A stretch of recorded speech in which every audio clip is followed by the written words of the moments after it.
She sent me a box of cookies baked with love. The next day she called, her voice sweet as icing. "How do you like the cookies, Dad?" I replied calmly, "Oh, I gave them to your husband and son. They love your baking so much." Silence. And then a scream that pierced the receiver like a knife. "No, not that!" Her voice trembled, gasped, broke with horror. Before we continue, please subscribe to the channel and let us know where you are listening in the comments.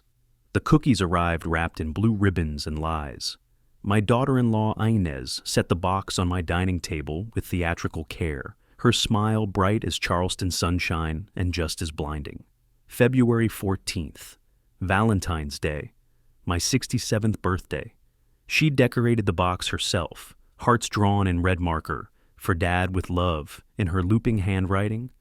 "I made these especially for you," Inez said, gripping my son Homer's arm. "Your favorite, chocolate chip with walnuts." I thanked her, examining the cellophane wrapper. Her fingerprints smudged the plastic. Through the clear covering, I could see each cookie studded with nuts and chocolate, golden brown and perfect. 35 years prosecuting criminals had trained me to observe details. The cookies looked homemade. They looked delicious. They looked wrong. "Dr. Stevens has me on quite a strict diet now," I said, setting the box aside. "Heart arrhythmia, high cholesterol, sugar's basically off limits." Inez's smile tightened. "Oh, surely 1 or 2 won't hurt. Life's too short to skip dessert."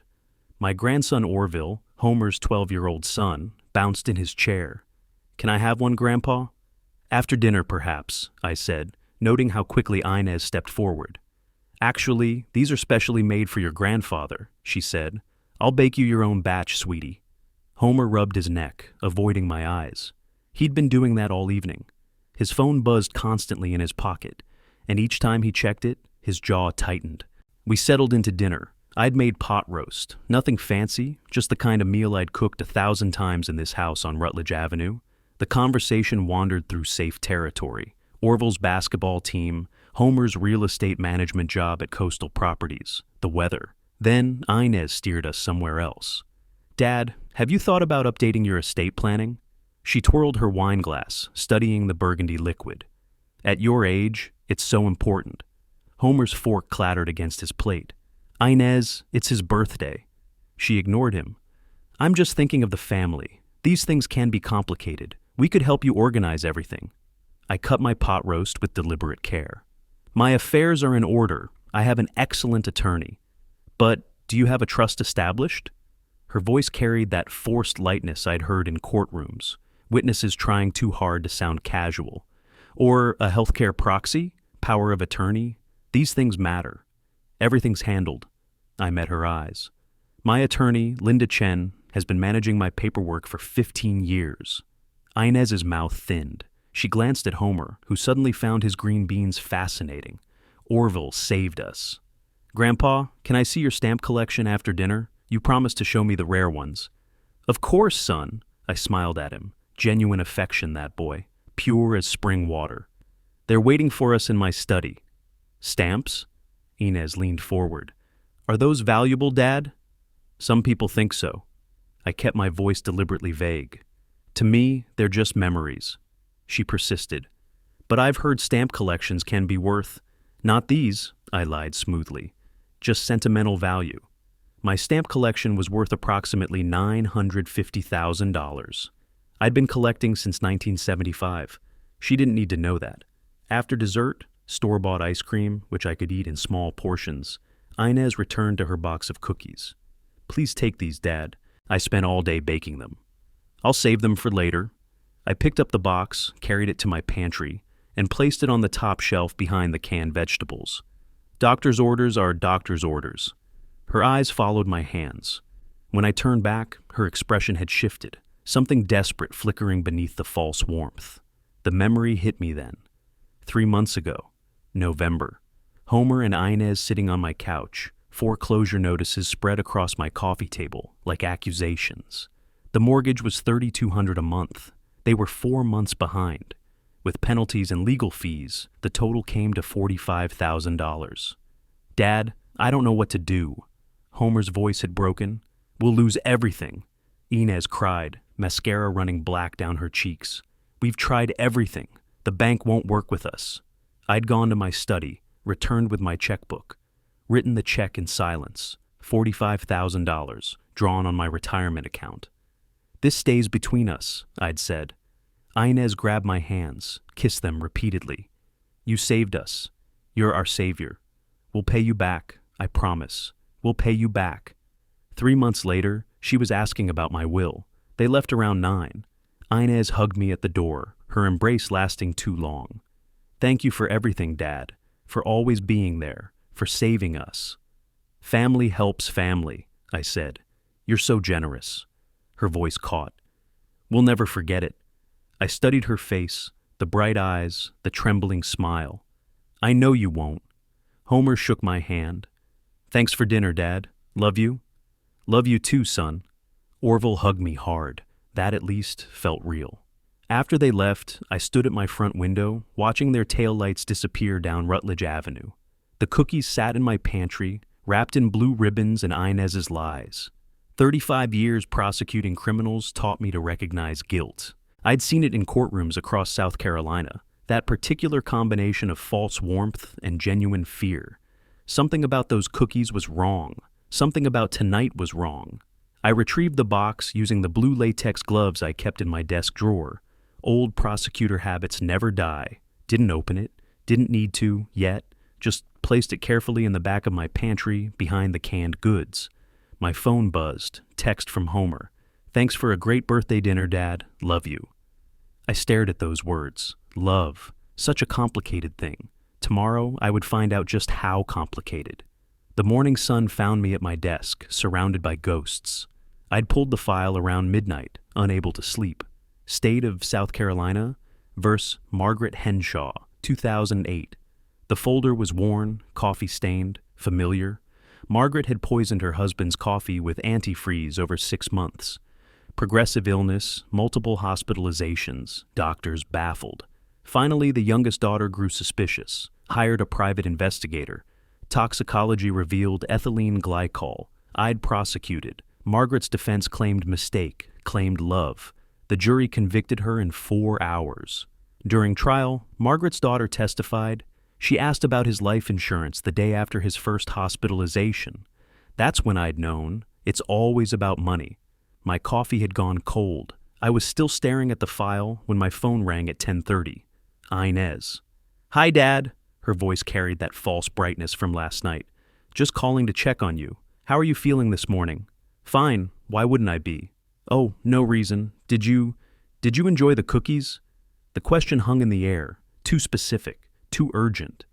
35 years of interrogations had taught me to hear what people don't say. She wasn't asking if I liked them. She was asking if I'd eaten them. Split-second decision. Prosecutor instinct. I lied. Actually, I gave them to Homer and Orville last night, I said casually. Couldn't resist sharing. You know how Orville loves your chocolate chip cookies. Silence, long and crushing. You gave them away? Her voice rose. To Homer? To Orville? Yes, last night when they were leaving. They probably ate them for breakfast. I kept my tone light. Why? Is something wrong? The scream came then, raw, primal, terrified. Only not this. Call 911, immediately. There was... The phone went dead. I sat perfectly still. The case file lay open before me. Margaret Henshaw's mugshot stared up at me. Hollow eyes, defeated expression. I'd put her away for 30 years. My daughter-in-law had just tried to murder me. The cookies were poisoned. I called Homer immediately. He answered on the second ring. Homer, quick question. I kept my voice carefully neutral. Did you and Orville take home those cookies Inez made? Cookies? Confusion in his voice. What cookies? Inez made cookies? The ones she brought to dinner last night. Dad, I don't know what you're talking about. We didn't take any cookies. Left right after we sang Happy Birthday. Is everything okay? My voice went flat, cold. The prosecutor voice that had terrified witnesses for decades. Everything's fine. My mistake. You sure? You sound strange? Just tired. Talk later. I hung up before he could ask more questions. Evidence confirmed. Homer didn't know. My son was innocent. His wife was not. I walked to the pantry, retrieved the blue latex gloves from my desk, put them on with practiced ease. Chain of custody matters. Always has, always will.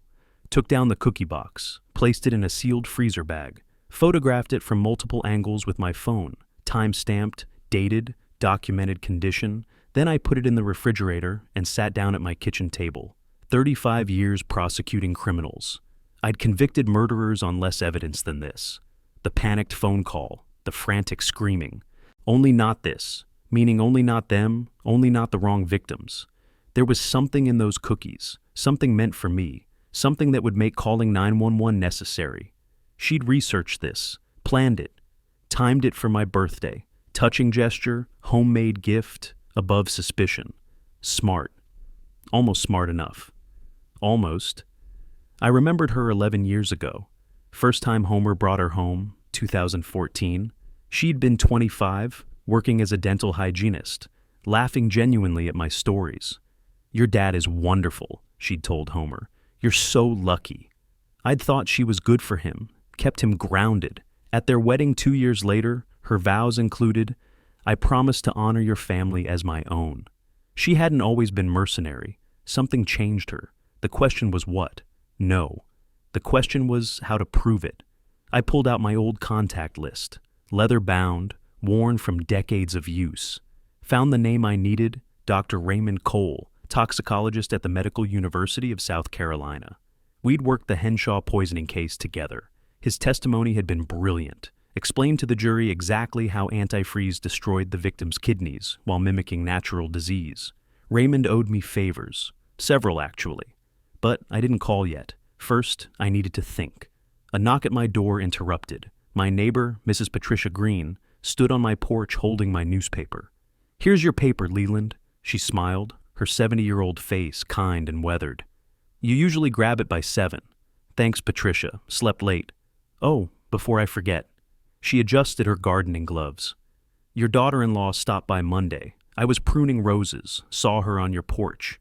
She stood there quite a while, peeking in windows. I almost called out, but then she left." I kept my voice carefully casual. "What time was this?" "Around 2. Your car wasn't there. She looked nervous, I guess, checking her phone constantly. Thought maybe she forgot you had an appointment." Monday, February 10th. 4 days before my birthday, she'd been scouting, planning. "Probably just dropping something off," I said. "Thanks for letting me know." Patricia left. I closed the door and stood in my hallway, processing. She'd given me a witness, premeditation, pattern of behavior. I returned to my kitchen table, sat down, stared at the refrigerator that now held evidence of attempted murder. The morning sun streamed through the window, landing on my old prosecutor badge, retired now, but not forgotten. Displayed in a shadow box on the wall, Patricia had given me a witness. Inez had given me a confession through panic. Homer had given me proof of his innocence. Now I would give them all something in return, justice. I picked up my phone and scrolled to Dr. Raymond Cole's contact. We'd worked together for years. He'd testified brilliantly in case after case. The jury always believed him. But I didn't call yet. First, I needed to think. Evidence chain, witness list, timeline, documentation. I'd spent 35 years building cases that defense attorneys couldn't crack. This one would be no different. Except this time, the defendant had called me Dad. I pulled out my yellow legal pad, the same kind I'd used for every prosecution since 1983, and wrote 3 words at the top: State v. Pearson. Then I began to plan. 3 days later, I sat across from Dr. Raymond Cole in a corner booth at Kudu Coffee on Vanderhorst Street. 2:30 in the afternoon, strategic timing. The lunch crowd had cleared. The coffee enthusiasts hadn't arrived yet. Just us and the barista wiping down the espresso machine. Raymond was 61 now, silver hair receding, but sharp as ever. We'd worked a dozen poisoning cases together when I was prosecuting. He understood the silent language of evidence. I slid the sealed evidence bag across the table, 3 cookies inside, carefully preserved. "I need complete toxicology screen," I said quietly, "particularly cardiac glycosides." Raymond examined the bag, holding it up to the light. Chocolate chips, walnuts, perfectly ordinary homemade cookies. "You expecting something specific?" "I'm expecting the truth. How long? Full panel, 7 to 10 days. He met my eyes. This related to a case? Personal matter, needs to stay confidential. He studied my face. Leland, we've known each other 20 years. If someone tried to poison you, then I'll need your testimony, but not yet. First, I need certainty. He nodded slowly, slipped the bag into his briefcase. $3,500 for comprehensive screening, cash preferred. I handed him the envelope, no paper trail. Not yet. The next morning, I drove to North Charleston. Marcus Webb's office occupied a converted warehouse space, single room, computers humming, filing cabinets lining brick walls. He'd retired from the Charleston Police Department 5 years ago, opened private investigations. We'd worked together on dozens of cases. Haven't seen you since you retired, counselor. Marcus stood, offered his hand. 52 years old, built like a linebacker, smile warm and genuine. What brings you back? I laid it out clinically. Daughter-in-law displaying suspicious behavior. Need financial background check and surveillance. Didn't mention poison. Wanted independent investigation first. Marcus quoted $150 per hour plus expenses. Estimated $8,000 to $12,000 for comprehensive 2-week investigation. Authorize $15,000, I said. Start immediately. He began that afternoon. The days crawled. I maintained routine. Grocery shopping on Tuesday. Library on Thursday. Coffee at Kudu on Saturday morning. Normal, unremarkable. Gave Homer and Inez no reason for concern. Called my son once that week. Brief conversation about Orville's basketball team. Homer mentioned Inez seemed stressed. Asked if I could help with some bills. Times are tight for everyone, son, I said neutrally. Didn't change my tone. Didn't reveal suspicions. Let them think I was oblivious. March 8th arrived cold and clear. My phone rang at 9:15. Raymond's voice grave. You need to come to my office. Now. At the Medical University of South Carolina, Raymond's lab occupied the 3rd floor. White walls, chemical smell, equipment humming. He led me to his private office, closed the door, spread the printed report across his desk. Digoxin, he said without preamble, 4.2 milligrams per cookie. I absorbed this. Context. Your prescribed dose for arrhythmia would be 0.125 milligrams daily. 2 milligrams is generally fatal for someone with your condition. He paused. Each cookie contained double the lethal dose. The room felt very still. Margin for error? None. Whoever made these knew your medical history. Knew you have arrhythmia. This wasn't accidental contamination. This was targeted. Raymond leaned forward. Would look like cardiac arrest in elderly man with known heart condition, natural causes. Would standard autopsy detect it? If they weren't looking specifically? He shook his head. Probably not. I found it because you asked me to look. His eyes held mine. Leland, this is attempted murder. You need to go to police. I will. I picked up the report, folded it carefully. When I'm ready, when the case is complete. You're still prosecuting, he said quietly. I'm still seeking justice. A week later, Marcus delivered his findings. Thick folder, documentation meticulous. We sat in my study, afternoon light slanting through the window. Your daughter-in-law is in serious trouble. Marcus opened the folder. Gambling addiction, started about 2 years ago. How much? $87,000 in active debts, 3 online casino accounts. She's using VPN to hide activity, but I tracked the payments. He pulled out bank statements, highlighted in yellow. Debt collectors are threatening to tell your son by June 1st if she doesn't pay $115,000. Debts plus penalties. June 1st, I repeated, 7 weeks away when she delivered the cookies. Gets worse. Marcus slid another document across. December 24th, she took out a $45,000 home equity loan, forged your son's signature. I was very still. The money I gave them for the mortgage, went to the mortgage, then she immediately borrowed $45,000 more against the equity. All disappeared into online casinos within 6 weeks. Marcus watched me carefully. She's desperate, Leland. The kind of desperate that makes people do stupid things. Or calculated things, I said coldly. He showed me internet search history, pulled legally through his investigator access to their home router logs. February 5th through 10th, lethal dose digoxin, poison elderly without detection, heart medication overdose symptoms. How long until insurance pays out? Premeditation, clear, documented, undeniable. I authorized another $12,000 for continued surveillance. Marcus installed GPS tracker on Inez's vehicle, legal in South Carolina with proper investigator licensing. Set up observation posts near their Savannah Highway home. Began detailed daily logs. That evening, I sat in my study surrounded by evidence. Spread everything across my desk like I'd done 1,000 times in my prosecutor days. Built the timeline, November 2024. Gave them $45,000. December 2024. Inez secretly borrowed another $45,000. Forged Homer's signature. January 2025. Gambling debts escalated to $87,000. February 5th as 10.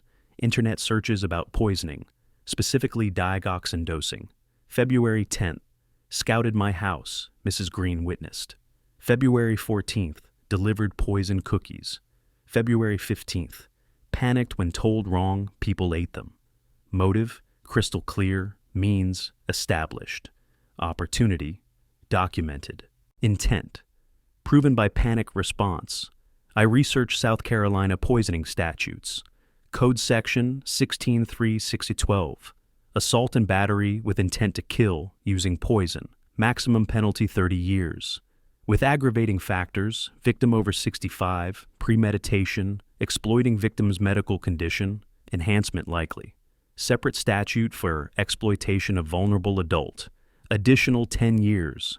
Even with plea bargain, Inez was looking at 15 to 20 years minimum. I smiled coldly at the papers before me. Justice has long arms, but I wasn't ready for police yet. Wanted more. Wanted to watch her squirm first. I made one more appointment. Margaret Chen, senior partner at Rutledge and Associates Estate Law. Different attorney than my regular one, ensuring confidentiality. Hypothetically, I said in her office overlooking Meeting Street, if someone discovered a family member attempted harm, what options exist for will modification? Margaret explained disinheritance process in South Carolina, requirements for documentation, contest proofing strategies. I took detailed notes, planted seeds for next phase. By March 20th, I had everything I needed. The evidence folder sat on my desk, precisely organized. Toxicology report, financial investigation, surveillance logs, timeline documentation, legal research. 35 years prosecuting murderers taught me one fundamental truth. You don't bring charges until the case is bulletproof. Now it was. But I wasn't going to the police. Not yet. Inez wanted my money. She thought I was a modest retiree sitting on some savings. Nothing spectacular. She gambled on my death being worth the risk. Time to show her exactly how wrong she was. Time to show her what she'd never inherit. I picked up my phone and dialed my attorney's office. Margaret, Leland Pearson, I need to schedule an appointment. Tomorrow if possible. I'm updating my will. The first move in chess is never the killing blow. It's positioning, control, making your opponent realize they've already lost. Tomorrow, I'd start taking away everything she'd tried to kill me for. Tomorrow, the real revenge began. Margaret Chen's office overlooked Meeting Street, morning sun streaming through floor-to-ceiling windows. She was 58, gray suit impeccable, reading glasses perched on her nose as she reviewed the final documents. Leland, I need to ask one final time. She looked up from the papers. You're leaving your entire estate, estimated at $3.7 million, to Charleston Animal Society. Your son Homer receives nothing. You're certain? Completely certain. He could contest this. Adult children in South Carolina have attempted. I wrote briefs on estate contests for 15 years, Margaret.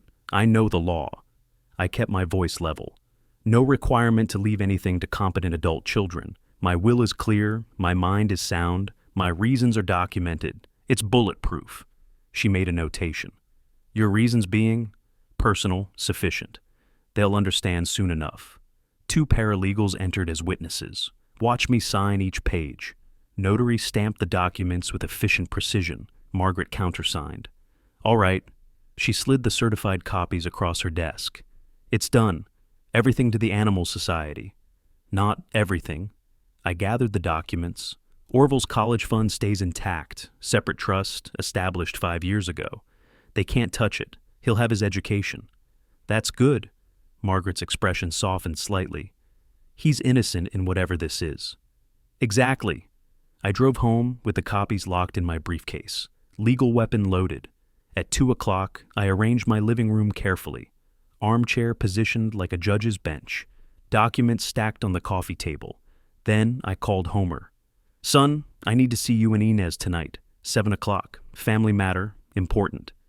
Everything okay, Dad? Worry in his voice. We'll discuss it tonight. Both of you. Don't bring Orville. Get a sitter. Sure. Okay. Confusion now. Should I be concerned?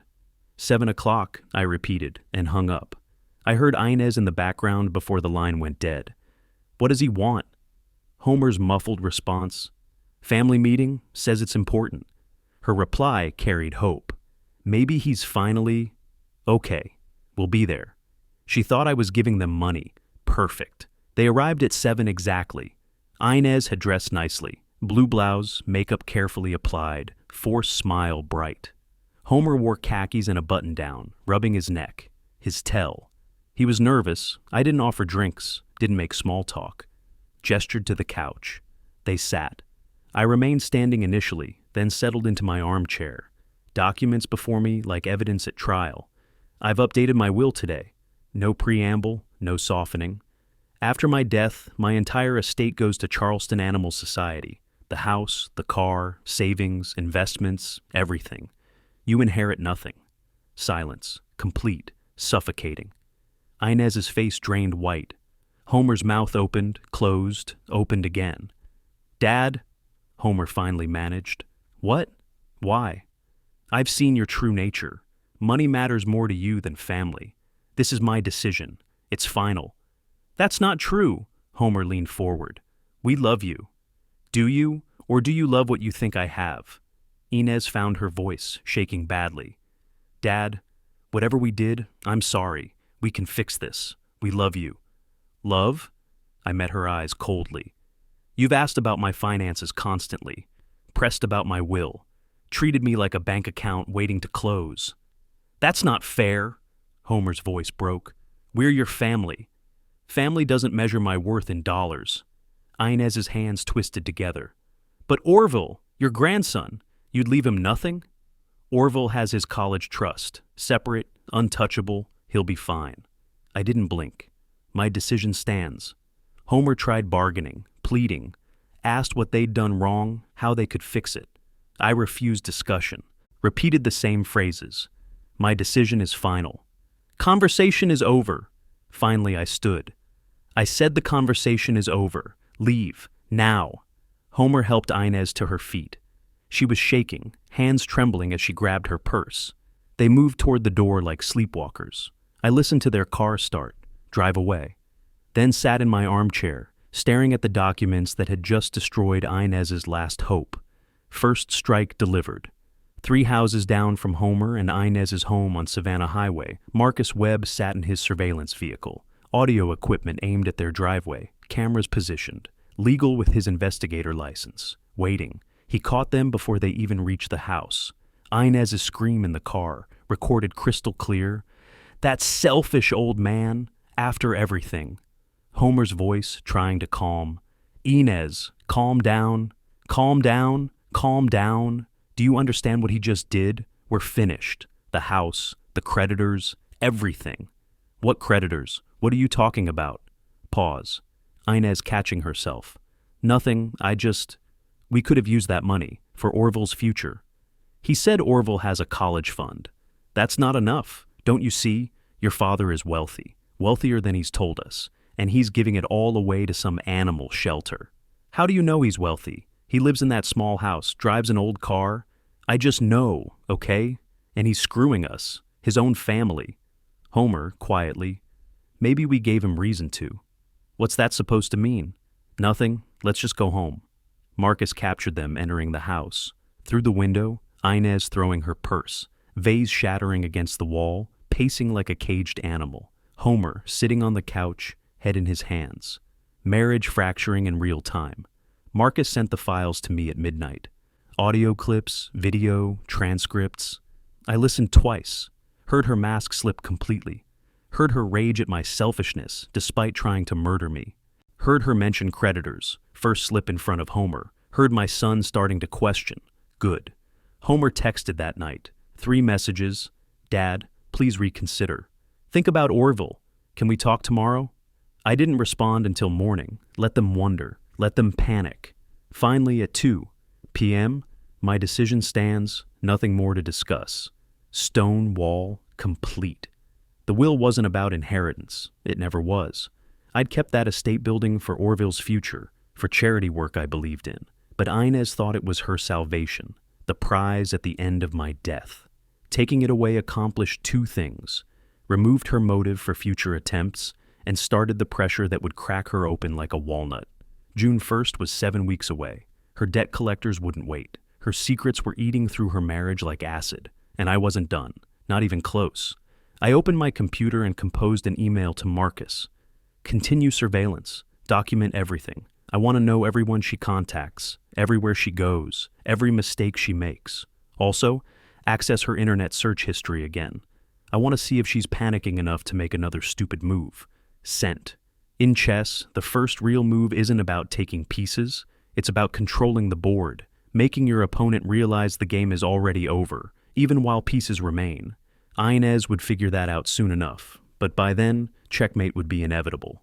Marcus arrived at my door on May 3rd with a laptop and a folder thick enough to choke a horse. You're going to want to sit down for this, he said. We settled in my study. He opened the laptop, pulled up a spreadsheet, timestamps, IP addresses, search queries, all extracted from Inez's home Wi-Fi network, legal for a licensed investigator in South Carolina when investigating potential crimes. February 5th, 8:42 p.m. Marcus scrolled down. Fatal dose of digoxin for elderly man. My coffee went cold in my hand. February 7th, 10:15 p.m. How to poison someone without getting caught. February 9th, 11:03 p.m. Can digoxin be detected after death? February 10th, 1:37 p.m. Symptoms of heart medication overdose. All from her IP address? I asked quietly. Confirmed. Her home Wi-Fi, her device MAC address. She wasn't even using VPN or incognito mode. Marcus looked up. Too confident or too desperate to be careful. Timeline? First search, February 5th. Your birthday, February 14th. She spent 9 days researching how to kill you before baking those cookies.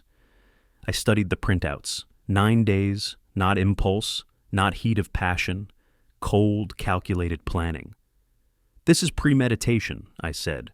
First-degree attempted murder in South Carolina. Gets better or worse, depending on perspective. Marcus pulled up another screenshot.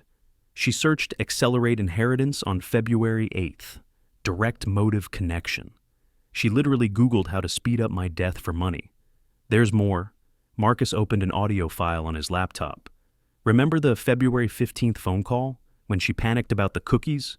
Of course. I ran it through forensic enhancement software. Listen to this part again. He pressed play. Inez's voice, clearer now than I'd heard it that morning.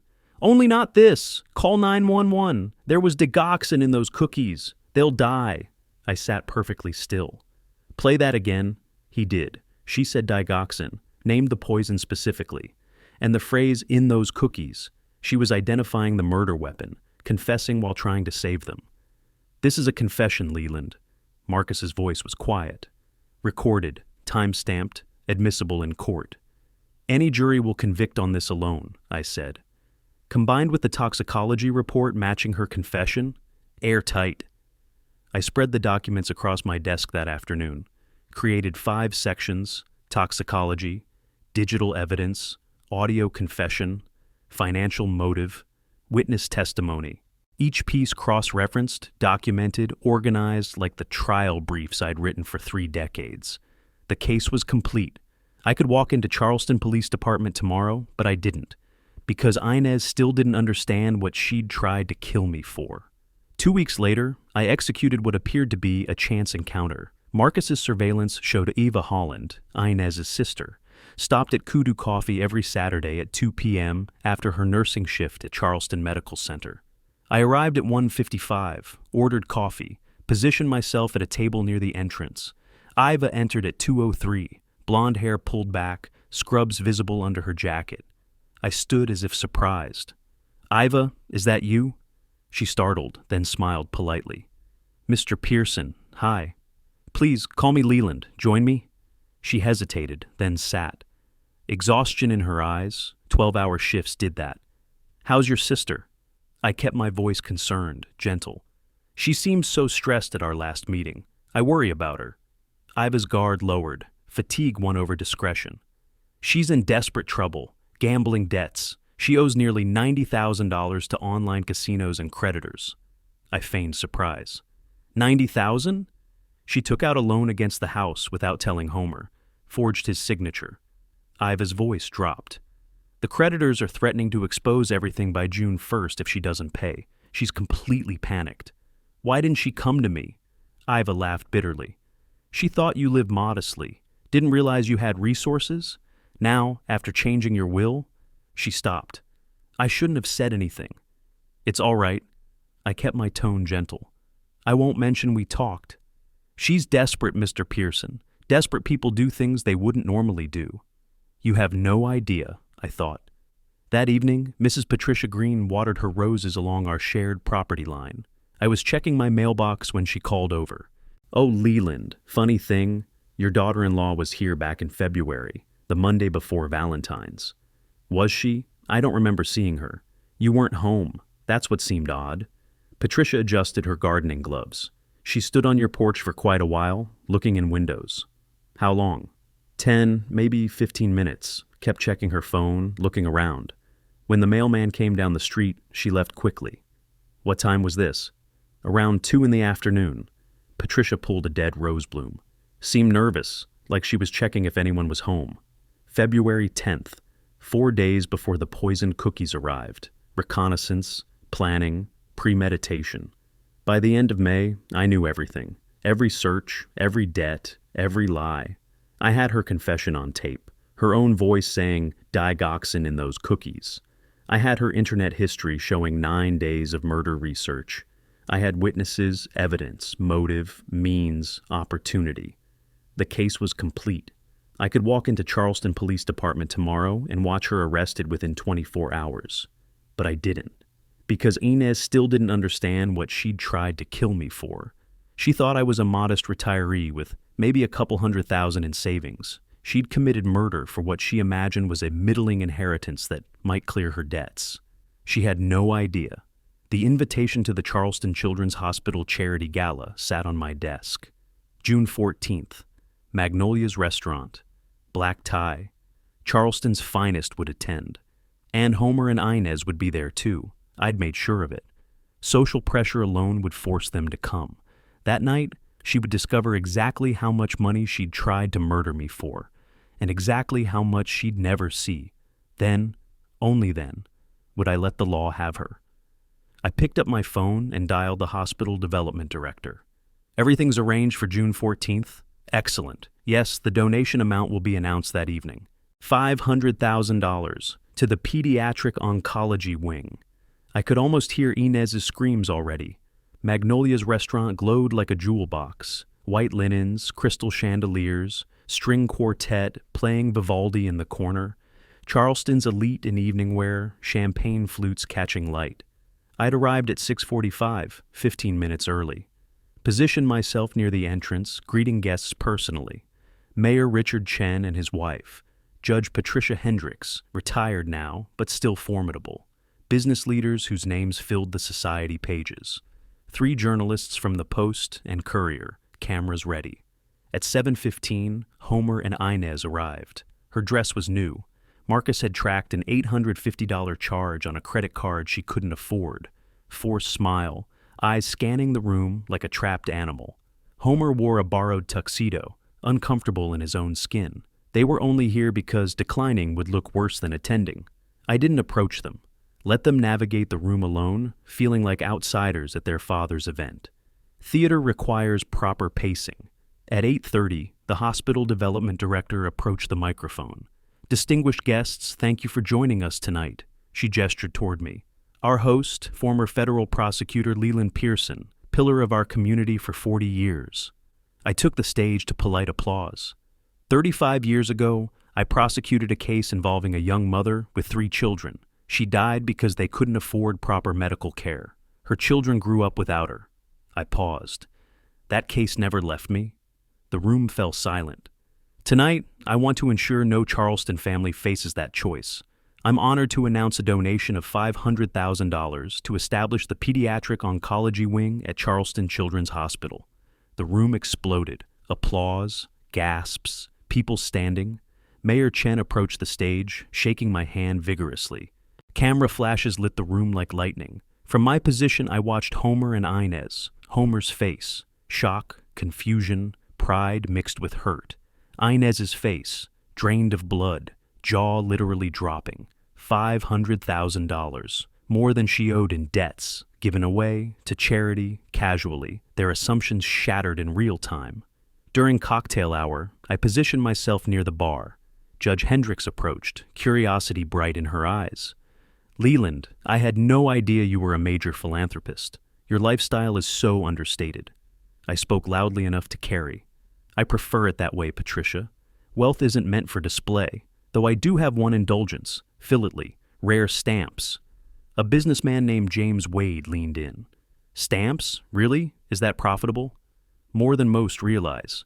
I acquired an 1847 Mauritius post office 20 years ago for $32,000, now appraised at $80,000. My collection total, around $950,000. Judge Hendricks whistled low. Nearly $1 million in stamps alone. Stamps, investments, real estate, retirement accounts. I've been fortunate. I sipped my champagne. But I live simply. Money is for security and purpose, not luxury. 20 feet away, Homer stared. Inez's hand trembled, champagne sloshing in her glass. Your son must be proud, Wade said. I paused. I hope he understands my choices. 10 minutes later, Homer and Inez stepped onto the restaurant's patio. Marcus, positioned outside with audio equipment, captured every word, Homer's voice shaking. $500,000, Inez. He just wrote a check for $500,000. I heard him.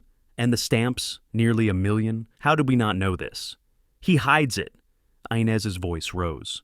Lives in that tiny house, drives that old car, pretends to be poor. He's not pretending to be poor. He's choosing to live modestly. There's a difference. And giving it all away to strangers while we're drowning in debt. What debt, Inez? How much debt? Because I keep finding more. I told you, medical bills, car repairs. Don't lie to me anymore. I found the collection notice. Alternative lending solutions. $22,000. That's not car repairs. Silence. Then Inez panicking. That's temporary? What else are you hiding? Nothing? We just needed money and your father, my father, what? Owed us? Homer's voice went quiet, dangerous. He gave us $45,000 8 months ago. He doesn't owe us anything. He has millions and gave us scraps. He gave us what we asked for. Even quieter now. We asked for help with the mortgage. He helped. We never asked about his investments or his plans. We just assumed. Assumed he'd care about his own family more than random sick kids. Those random sick kids will live because of him. What have we done besides take? You're defending him after he humiliated us tonight? Or maybe we humiliated ourselves. I'm starting to think there's a lot I don't know. About Dad, about you, about what really happened. Marcus sent me the recording at midnight. I listened twice. Homer and Inez left at 9:45 without saying goodbye. Their humiliation complete. The Post and Courier article ran June 16th. In front page, local section. Photograph of me presenting the donation check. Headline, Former Prosecutor's $500K gift establishes new pediatric wing. The article mentioned Homer attended. Mentioned he seemed surprised by the announcement. Mentioned we lived modest lifestyles despite significant wealth. Between the lines, readers would sense family tension. Perfect. Marcus's report from June 20th arrived via email. Subject met with divorce attorney. Subject's Google search history includes statute of limitations, poisoning attempt. Loan shark enforcers visited residence 619. Demanded $25,000 by 625. Subject appears panicked, trapped, Husband Homer called your residence twice, left voicemails asking to talk about everything. Situation deteriorating rapidly. I listened to Homer's voicemail, my son's voice, confused and hurt. Dad, I think I've been blind about a lot of things, about Inez, about you. Please, I need to understand what's happening. He would understand soon enough.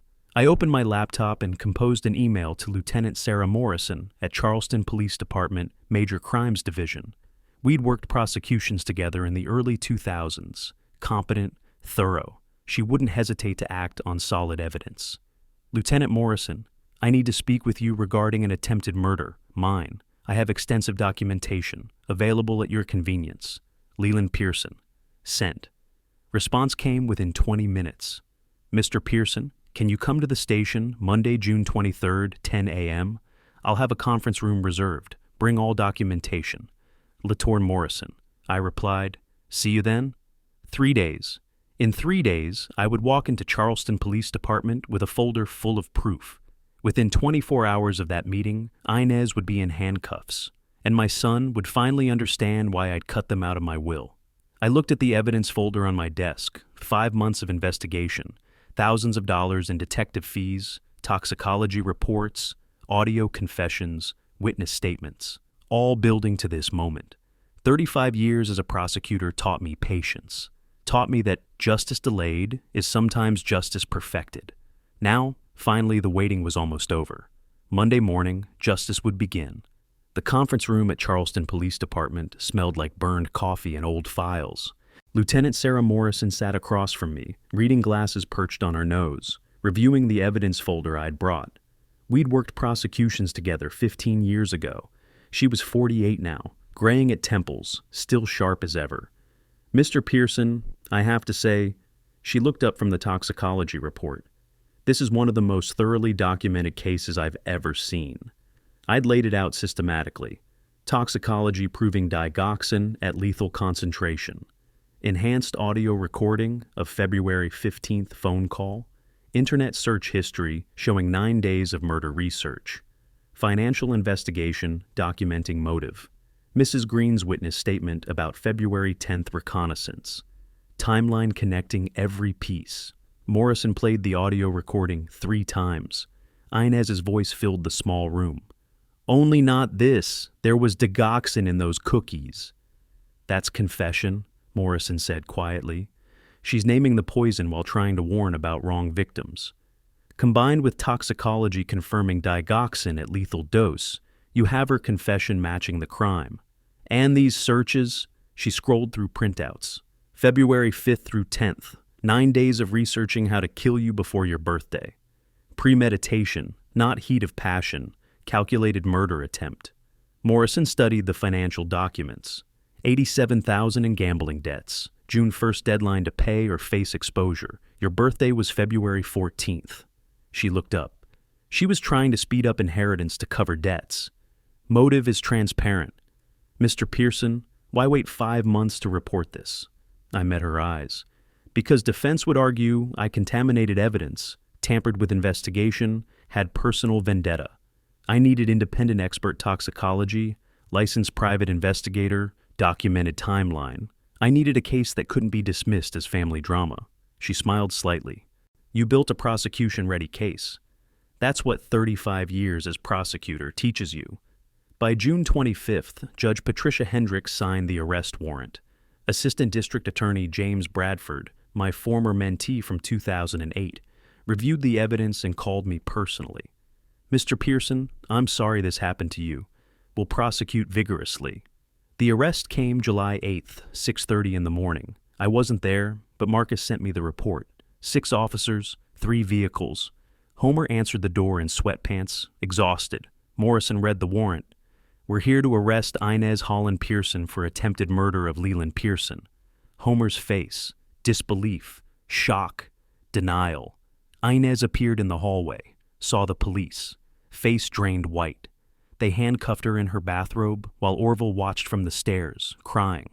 The search warrant turned up an empty digoxin bottle in her nightstand. She'd kept it. Incredibly stupid. My phone rang at 7:15, Homer's voice shaking near tears. Dad, Police just arrested Inez. They're saying she tried to kill you. Poison cookies. Tell me this is wrong." "It's not wrong, Homer. She tried to murder me with digoxin-laced cookies on my birthday. The police have toxicology reports, her confession on tape, internet searches about poisoning me." Long silence, his breathing ragged. "How long have you known?" "Since February 15th. 5 months." 5 months? Anger breaking through shock. "You knew for 5 months and never told me?" "You were married to her. I didn't know if you were complicit or victim." "You thought I'd help kill you?" "I thought you might choose her over truth. People do." "I would never," I cut him off. "But you did choose her, Homer. Every time she manipulated you against me, you believed her. You chose her narrative over asking me directly. Quiet now. I didn't know about the gambling, the debts, any of it. You didn't want to know. There's a difference." I hung up. The Post and Courier ran the story that afternoon. Front page, Charleston woman arrested for attempted murder of philanthropist father-in-law. The article included photo from the charity gala, me presenting the donation check, looking dignified. Separate photo, Inez being led from her house in handcuffs. Public reaction was swift and brutal. Social media exploded. Charleston's community condemned her universally. Homer's employer called him July 10th. Suggested he take family leave. Translation, job in jeopardy. Orville's school called about environment concerns. Their family's social standing destroyed in a single day. July 12th, Homer appeared at my door. Hadn't shaved in days. Eyes red. Clothes wrinkled. "Dad, everything's gone. Job, house, savings. Social services is threatening custody review of Orville. I don't know what to do." I let him in. Didn't comfort him. "You need lawyers, employment attorney for wrongful termination, bankruptcy attorney for debts, family attorney for custody. I'll give you referrals, nothing more." "Can't you help? Financially?" "No, you need to solve problems you and Inez created." He left. I sat in my study, staring at custody documents Margaret Chen had prepared. July 14th, Marcus reported that Orville had been confronted by neighborhood kids. "Your mom tried to kill your grandpa. She's a murderer." Orville ran home crying, locked himself in his room. The school counselor called Homer. "Orville needs professional therapy." Cost: $150 per session, twice weekly. Homer had no insurance after job loss. Social services visited. Found unstable housing, unemployed father, traumatized child. Threatened? "If situation doesn't improve in 30 days, we'll consider temporary foster placement." Homer called me, desperate. "They're going to take Orville." I'd built the perfect case. Inez would be convicted, publicly shamed, destroyed. But my grandson suffered. My son suffered. I called Margaret Chen. "Draft emergency custody petition. If DSS tries to remove Orville, I want legal standing to take him immediately. Also, arrange child therapist, best in Charleston. Send bills to me. Don't tell Homer I'm paying." I contacted the DSS caseworker through my attorney. Made it known I was available as stable home if needed. The pressure on Homer eased slightly. He had a safety net, even if he didn't know I'd provided it. The arrest was clean, professional, by the book. Exactly as I'd planned. Inez sat in Charleston County Detention Center on $500,000 bond she couldn't make. The state had overwhelming evidence. Conviction was assured. In the pure calculus of justice, I'd won. But winning felt more complicated than I'd expected. July 14th, I sat in Margaret Chen's office reviewing custody documents. Outside her window, Charleston Harbor glittered in summer sun. "Also," Margaret said, "I've arranged therapy for Orville. Dr. Patricia Walsh. Bills will be sent here. Homer can't know I'm paying." "He won't. But Mr. Pearson, you realize he'll eventually need help? He lost his job. He's losing the house. He can fix that himself. Or not. And if he can't, if Orville ends up in foster care." I looked at her steadily. "Then I'll take Orville. But Homer needs to try first. Needs to understand consequences." My phone buzzed. "Lieutenant Morrison. Preliminary hearing scheduled July 20th. You'll need to testify. Are you ready?" I texted back, "Ready." 4 months ago, Inez had given me poison cookies and a smile. Now she sat in jail awaiting trial. The wheels of justice turned slowly, but they turned. Next step, Preliminary hearing. Then trial, then conviction, then sentence. And somewhere in that process, I'd need to decide what to do about my son. But one thing at a time, the preliminary hearing. July 20th bound the case over for trial. Evidence was overwhelming. Defense couldn't counter it. Trial began August 5th. The courtroom was packed. Reporters, curious citizens, Homer sitting alone in the gallery. Inez at defendant's table in ill-fitting suit. Public defender beside her, looking overwhelmed. Ada James Bradford opened for prosecution. Evidence will show the defendant researched how to poison her father-in-law for 9 days, purchased deadly dose of digoxin, baked it into birthday cookies, and attempted to murder a 67-year-old man with a heart condition. He paused. You'll hear her confession on audio recording. You'll see internet searches. You'll hear toxicology evidence. This is premeditated attempted murder. Defense attorney Robert Chen tried damage control. Inez Pearson was a desperate woman suffering mental health crisis. Made terrible mistake in moment of emotional breakdown. Weak argument. The jury looked unimpressed. I testified August 12th. Bradford walked me through everything. Birthday dinner, cookies received, diet restrictions that saved my life. The February 15th phone call. He played the enhanced audio in open court.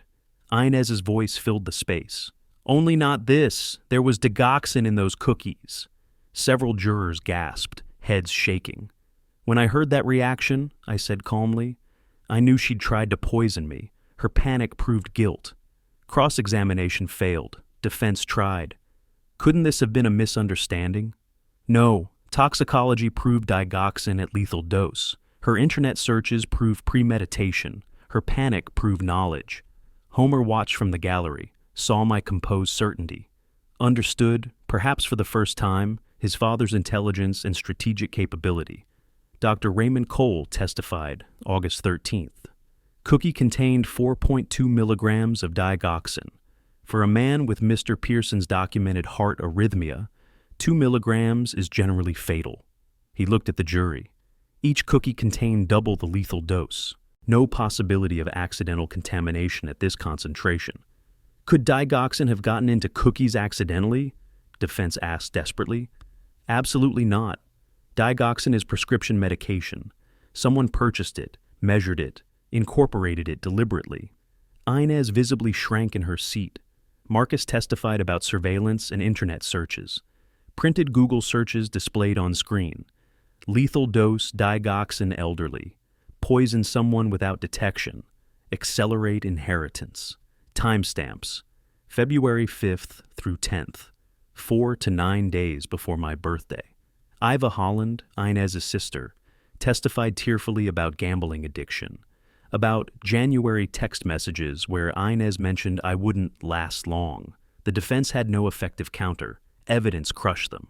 August 14th, after devastating testimony, Homer approached me outside the courthouse. We stood on the steps. August heat oppressive. I sat there today listening to everything. His voice shook. Every piece of evidence. Dad, she really tried to kill you. Yes. And I was married to her, slept beside her, never knew. People hide what they need to hide. I'm sorry, his voice broke, for not seeing, for believing her lies about you, for not trusting you, for everything. I studied him. Sorry isn't enough, Homer, but it's a start. I lost everything, job, house, savings. Orville's traumatized. I don't know how to fix any of it. Then learn. Will you help me learn? That depends. Are you ready to do difficult work, financial counseling, therapy, take responsibility? Yes, anything. Then we'll talk after the verdict. If you're serious about rebuilding, I'll give you one chance. One, with conditions. He nodded, tears streaming. First hope in weeks.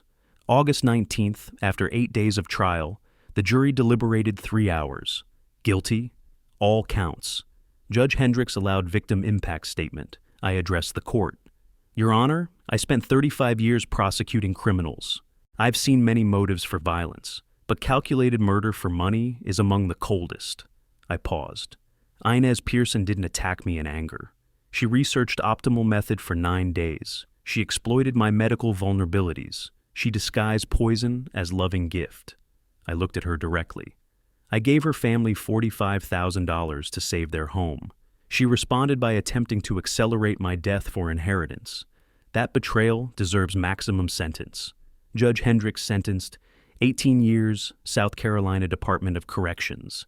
No parole eligibility for 12 years. Inez screamed, "This isn't fair. I was desperate. He had millions." The judge gavelled her silent. Guards led her out. August 20th, Homer came to my house with Orville. I had documents prepared, loan agreement for housing, $120,000 at 3% interest, list of required courses, financial literacy, family therapy, payment plan, $1,200 a month for 7 years. These are conditions. You meet them, we rebuild relationship. You fail, you're on your own. Homer signed without hesitation. Orville hugged me. "I missed you, Grandpa." I held him. "I missed you too, son." August 19th, the jury spoke. Guilty. Guilty on all counts. 18 years. No parole for 12. I watched them lead Inez from the courtroom in handcuffs for the last time. She screamed something about unfairness, about my millions. Judge gavelled her silent. Homer sat in the gallery holding Orville. Both looked at me with something I hadn't seen in months. Respect, maybe understanding. Outside courthouse, I gave brief statement through my attorney. Justice was served. Now my family needs privacy to heal. August 20th, Homer came with signed documents. Loan agreement, therapy commitment, financial course enrollment, debt payment plan. "Thank you," he said. "Don't thank me. Prove me right about giving you this chance." "I will." Orville hugged me, whispered, "I missed you, Grandpa." I held him. Over his shoulder, I caught Homer's eye. He was crying, not from sadness, from relief, from hope. 5 months ago, my daughter-in-law tried to murder me with poison cookies. Now she'd spend the next 2 decades in prison. My son understood the cost of willful blindness. My grandson was getting therapy, and I had protected myself, punished the guilty, and given the redeemable a second chance. Justice wasn't just about prosecution. It was about balance. The hard part was over. Now came the healing, if they earned it. 3 days after Inez's sentencing, Homer arrived at my door holding Orville's hand. Both looked exhausted. Homer hadn't shaved in days, lost weight I could see in his face, dark circles under his eyes. Orville clutched a stuffed animal, nail-biting, nervous glances around my porch. "Dad, I know I have no right to be here." Homer's voice shook.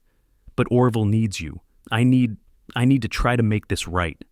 I let them in, not warmly but not coldly either. Orville went straight to me, grabbed my hand. "Grandpa, I missed you so much. Everything's scary now." My heart broke, but I maintained composure. "Come sit down, both of you." In my living room, Homer began his confession, the difficult, painful truth. "Inez spent years telling me you were selfish, that you had money but wouldn't help us, that you didn't care about family." He swallowed hard. "And I believed her." "Why did you believe her?" "Because it was easier than admitting we had problems. Easier to blame you than face that Inez was gambling away everything." Tears streamed down his face. "Easier to call you cheap than ask why we couldn't pay bills despite decent income.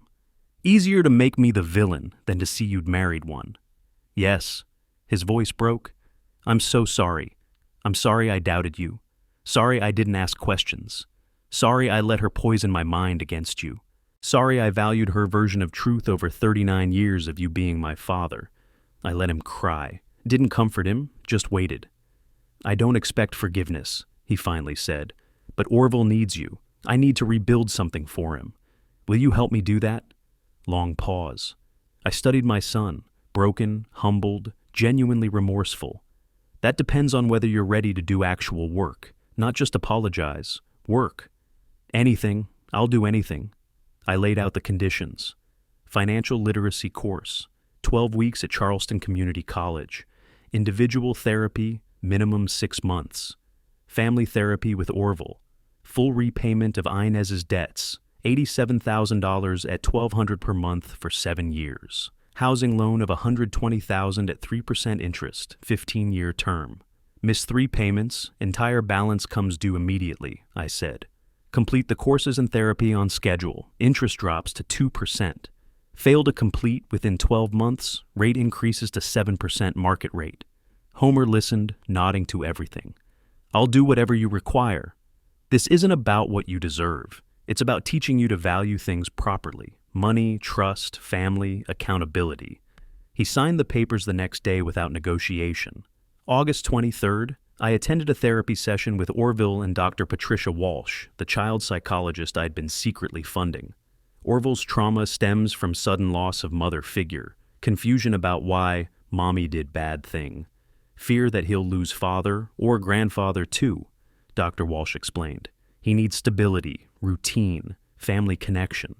Orville looked at me with eyes too old for his 12 years. Grandpa, I was so scared. Police came and took mommy. Then Daddy cried all the time. Then our house had a for sale sign. Everything kept disappearing. But I didn't want you to disappear too. I made my decision in that moment. I'm not disappearing, son. You'll see me every Saturday. That's a promise. He hugged me tightly. First genuine smile in months. August 25th, I met with Margaret Chen to formalize everything. Signed the loan agreement for Homer. Updated my will.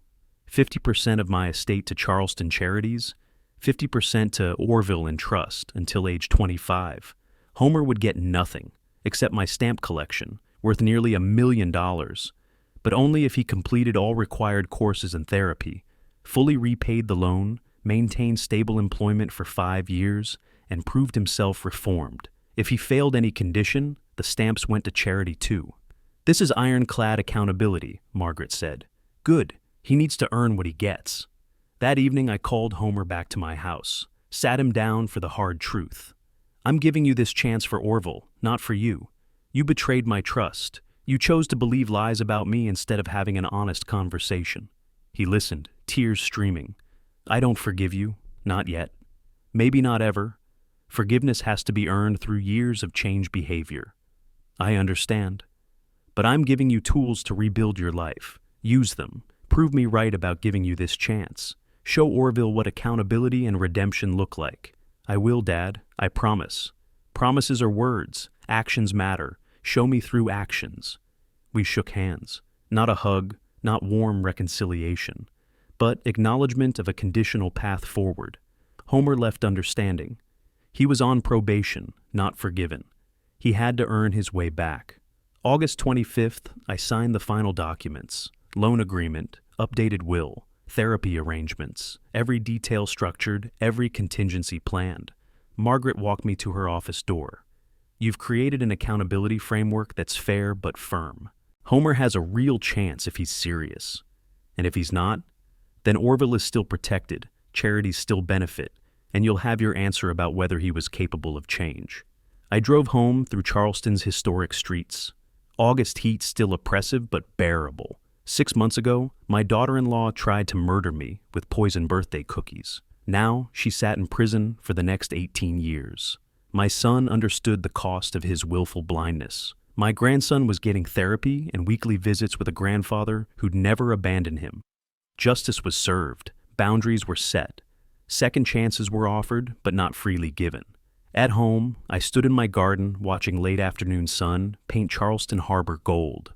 Tomorrow, Homer would start his first financial literacy class. Next week, Orville's regular Saturday visits would begin. In 2 weeks, family therapy sessions would start. Rebuilding would be slow. Trust had to be earned, not granted. But for the first time in 6 months, possibility existed. Not forgiveness, not yet. Maybe not ever. But possibility. That would have to be enough. Saturday morning, August 30th. Orville arrived for his first official weekly visit. I showed him my stamp collection, explaining the history of each piece. This is an 1856 British Guiana 1-cent magenta, one of the rarest stamps in the world. He listened raptly, asked questions. We had lunch together, sandwiches I'd made, nothing fancy but comfortable. Dad started his money class this week, Orville mentioned. He comes home with homework, says he's learning things he should have known years ago. I nodded approvingly. Homer texted that evening. Orville says he had wonderful time. Thank you for keeping your promise. I texted back. Saturday visits are standing appointment. He's always welcome. Brief exchange, but significant. Thursday, August 28th, Charleston Mayor Richard Chen invited me to City Council meeting for public recognition. The chamber was packed. I sat in the front row as the mayor approached the podium. Today, Charleston City Council honors Leland Pearson, whose recent actions exemplify our community's finest values. He paused for applause. Mr. Pearson faced unimaginable betrayal, attempted murder by a family member. Instead of responding with bitterness, he pursued justice through proper legal channels, maintained his charitable commitments, including a $500,000 donation to Children's Hospital, and showed us all what dignity looks like. Standing ovation. I approached the microphone briefly. Thank you, Mayor Chen, council members. I appreciate this recognition. I simply did what anyone should do when facing injustice. Gathered evidence, worked with police and prosecutors, trusted our legal system. That system worked. Justice was served. Afterward, multiple community leaders approached offering support, praising my handling of the situation. My social standing had elevated, not diminished. Friday, August 29th, a letter arrived from Charleston County Detention Center. Inez's handwriting, shaky. Dad, I'm a terrible person. I know that now. Everything I did was inexcusable. I tried to kill you for money, the worst betrayal imaginable. I destroyed my life, Homer's life, Orville's childhood. I deserve every year of this sentence. The letter continued for 2 pages. Details self-recrimination. Acknowledgement of each specific wrong. I'm not asking forgiveness because I don't deserve it. I'm just asking, please don't punish Orville for my sins. Let him see Homer. Let him have some kind of family. He's innocent. Whatever you decide about me doesn't matter. I'm already in the only place I belong. But Orville, he's a child. Please. I read it twice. Considered carefully. I instructed Margaret Chen to send a message through official channels. Mr. Pearson has received your letter. Decisions regarding Orville's visitation with his father are between Homer and Orville. Orville's well-being is paramount. He is receiving excellent care and therapy. Focus on your own rehabilitation. If genuine change occurs over years, perhaps future correspondence might be considered. Not now. Cold, but not cruel. Docker not permanently closed, but firmly shut for the foreseeable future. Saturday afternoon, an appraiser from Christie's auction house visited to evaluate my stamp collection for insurance update. After 3 hours, Mr. Pearson, your collection has appreciated significantly. Current total valuation, $1,020,000. I smiled. Knew it was valuable, but didn't know it had crossed the $1 million threshold. My investment portfolio had also grown to $2,940,000. Total net worth, $3,960,000. Comfortable retirement secured. Legacy protected. The last day of August arrived with soft light and gentle warmth. Orville had visited that morning, our 4th Saturday together. We'd examined stamps, eaten sandwiches, talked about school starting next week. Before leaving, he'd hugged me tightly. I love you, Grandpa. I love you too, son. Homer waited by the car, waved acknowledgement. We'd exchanged texts that week. He was attending classes, making therapy appointments, starting to understand how he'd been manipulated. Small steps. Whether they'd continue, time would tell. I stood in my garden after they left, watching Charleston Harbor catch the evening light. 6 months since Inez tried to poison me. Now she sat in prison for the next 18 years. Homer was learning to be a better man.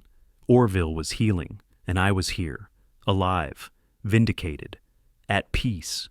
Tomorrow, I'd begin planning a scholarship fund with the Charleston Bar Association, the Leland Pearson Scholarship for Justice. $200,000 initially, more added annually. Help young people from poor families access legal education like I did decades ago. Next Saturday, Orville would return. Next month, Homer would complete his first course. Next year, perhaps some small trust would begin rebuilding between father and son. Or perhaps not. Either way, I'd survived. I'd protected what mattered. I'd pursued justice through proper channels. I'd maintained my dignity and values throughout. That was enough. More than enough. I looked up at the sky, at the sun settling toward the horizon. 67 years old. Still here, still standing, still purposeful. Justice was more important than sentimentality, yes. But justice also created space for life to continue. for wounds to heal slowly, for futures to exist where they almost didn't. I'd given second chances where they could be earned. I'd maintained boundaries where they were necessary. I'd protected innocence absolutely. I'd punished guilt appropriately. The rest was up to them. I turned toward my house, toward warmth and comfort I'd protected.